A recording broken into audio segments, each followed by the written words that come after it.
आपण आलोय आपल्या शेतामध्ये। नमस्कार मित्रांनो, आपण आलोय आपल्या शेतामध्ये। बघा, हे बघा, ही आहे शेपूची भाजी। तुमच्याकडे याला कशाची भाजी म्हणतात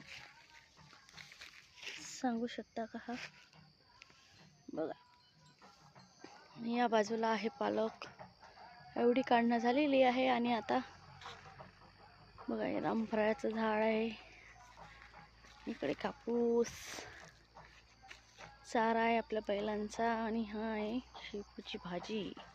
तुमच्याकडे याला काय म्हणतात? आणि ते बघा, तुम्हाला दिसत असतील तर ते आहे आपले राजे 2। चला, आणि इकडेच आहे आपल्या शेतामध्ये चिकूचे झाड।